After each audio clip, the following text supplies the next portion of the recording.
Welcome back to All Things Lord of the Rings with your host Alex, also known as Solanus Dracone. It has come to my attention that my work may be possibly featured as supplemental material on the Tolkien fans subreddit on a Silmarillion read-along. I have Daryl Chastain to thank for that, and thank you I do, Daryl. This kind of support is exactly what I need to help move the channel along. You are an active and loyal subscriber, and you are helping. When last we left off, Beleg and Turin, the bow and the helm, were reunited for a time, until Mim sold them out. Beleg was badly injured, Mim ran off into the wild, and Turin was captured. Bad times. Beleg healed himself up, and after realizing Turin was not among the dead, he set off to find his bosom chum.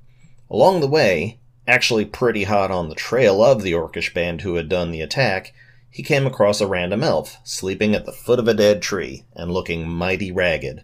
He woke this strange elf up, and gave him some limbas, and asked who he was. And it was none other than Gwyndor, son of Gillen, the very same one who had led the ill-fated initial charge from the west in the Nirnaeth Arnoediad. Turns out he was taken into Angband and spent 14 years as a slave there. Naturally, this kind of did him in on the old power and majesty front, and he was actually cowering in fear from the Orcish band that had just passed through, the very same band of orcs that were carrying Turin. Naturally, Beleg wanted to follow, but Gwyndor, again being really beaten down by his years of hard labor, at first tried to talk him out of it. Would you believe Beleg didn't listen? This managed to instill a bit of courage back into the battered Gwyndor's heart, and so the two set off in pursuit. They came upon the band of orcs on the edges of Anfauglith, while a great storm was brewing from the west, and Beleg sniped off a bunch of wolf riders like a boss, silent and deadly as you please. They rushed in, still in stealth, but still in great peril, and found Turin tied to a dead tree, completely knocked out by exhaustion and abuse. Gwyndor and Beleg cut him loose and made off with him into the night, managing to get only as far as a thicket of thorn trees. Beleg whipped Anglkel out to cut loose the binds that were still around Turin's hands and legs, but accidentally slipped and nicked his friend's foot. Turin, obviously a little deranged from all the abuse, only saw someone with a sword in front of him and attacked his old friend, grabbing Anglkel and killing Beleg's strongbow then and there. As he stood up, all rage and fury, ready to fight anyone who came against him, there was a sudden flash of lightning, and Turin looked down and saw Beleg there, dead at his feet. To say that he was shocked would be an understatement. As the lightning illuminated Turin's face, Gwyndor cowered, not even daring to look at this fearful visage. The orcs had gotten riled up by this point, realizing they'd been had, but the storm was just cutting loose by this point, and they feared it, thinking it might have been sent from the Valar and Aman. Reasoning that Turin had to have fucked off beyond pursuit by this point, and the rest of their wits scared out of them, they moved on empty-handed.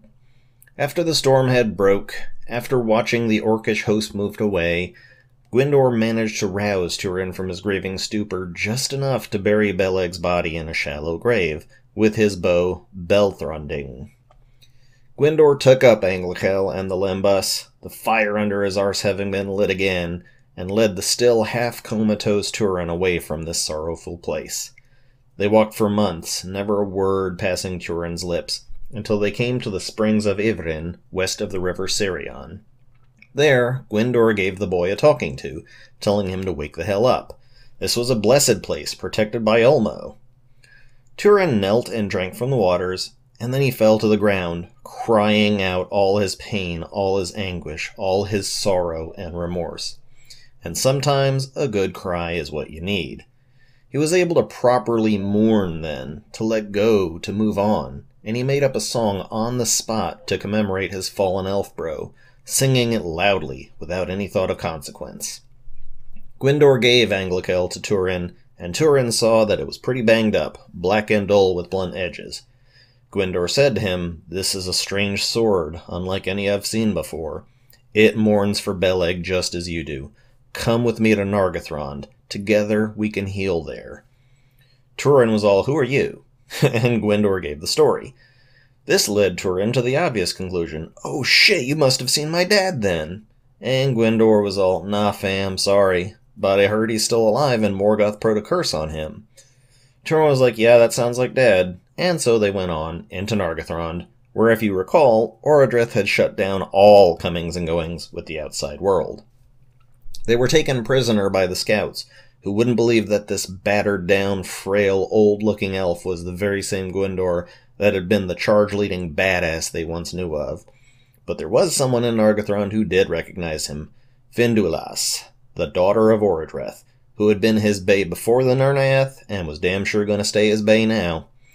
That kind of recognition bought them entry into Nargothrond, but whenever anyone tried to ask who Turin was, he just gave them another fucking name he made up, calling himself Agarwain, son of Umarth, which means bloodstained, son of ill fate, and said he was just some hunter from the woods.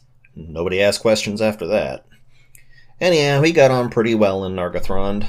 Orodreth liked him a lot, and he got pretty damn popular with his youthful good looks and gray eyes and dark hair and talking with a Doriath accent and shit. They started calling him Adon-Edhel, the elf man, because he apparently didn't have enough goddamn names by this point. Anglicel was reforged, and while it stayed black forever, its edges shined with a pale fire. He named it Gurthang, which means Iron of Death. Gotta give him marks on how metal he was with the names, I guess.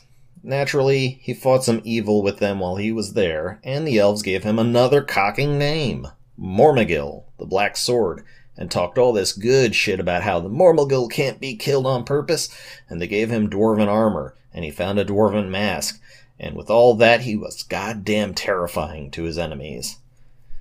And that's gotta be where I cut it for today.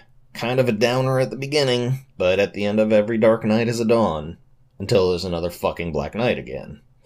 Please, everyone, remember to like, comment, or subscribe so I can get to 1,000. Much love, peace in Dwarven Greece, Solanus Dracone out.